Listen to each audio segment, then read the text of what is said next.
I'm here at COP-30, meeting others within the health sector and also helping to form multidisciplinary partnerships for the Canadian Association of Pharmacy for the Environment and looking for opportunities, basically just to come together.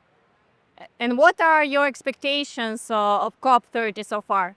So the great thing so far is that the role of the healthcare sector is starting to really, play more of a central role. Specifically, we are now saying, for example, that fossil fuels are the new tobacco. My expectations at COP right now is to really see this multidisciplinary strengthening of the healthcare sector within planetary health and climate change, and look at various opportunities from a funding perspective, both on the climate mitigation side as well as the climate adaptation side.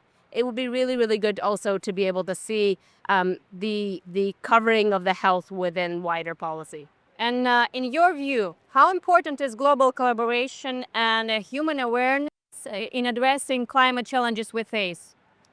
Yeah, it's enormously important. There are a lot of people still that don't understand the urgency of the climate crisis. And I think that the health sector can provide a really good role here.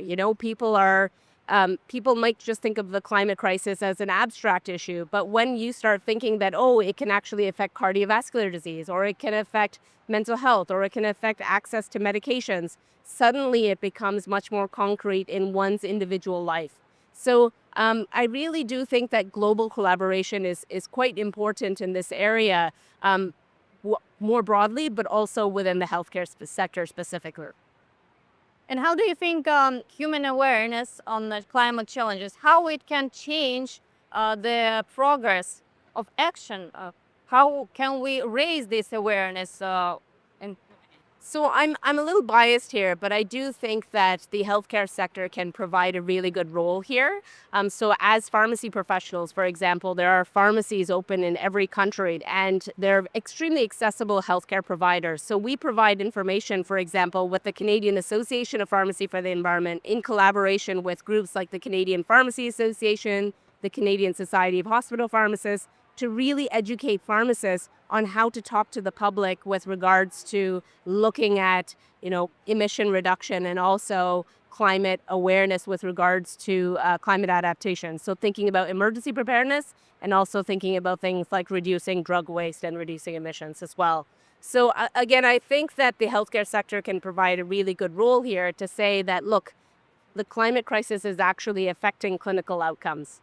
And what we want to do is be able to advance clinical outcomes. And by addressing the climate crisis, we can actually take care of our patients much more better.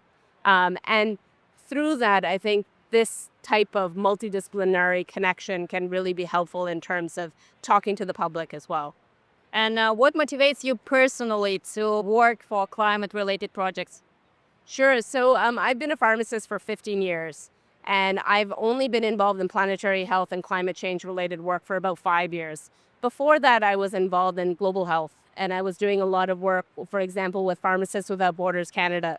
And I started seeing the impact of emissions to global health and started thinking that, oh, I'm in Canada. Canada has quite a high emissions per capita, and it is impacting global health. So I kind of did a little bit of a pivot because it felt like a sense of responsibility as a healthcare provider to take care of my patients in order to do planetary health and climate change much more seriously.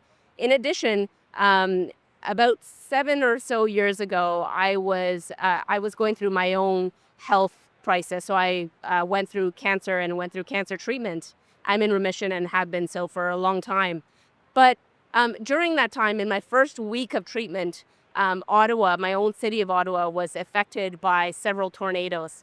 And I was thinking, is this going to impact my ability to access treatment? Is this going to impact my life expectancy? And I think an example like that makes things much more concrete in the fact that this is not a future issue. This is not just a nice to have issue. This issue is here and now and applicable for all of the different countries involved. Thank you so much. You do a really good job. Nice. Thank you. Thank you.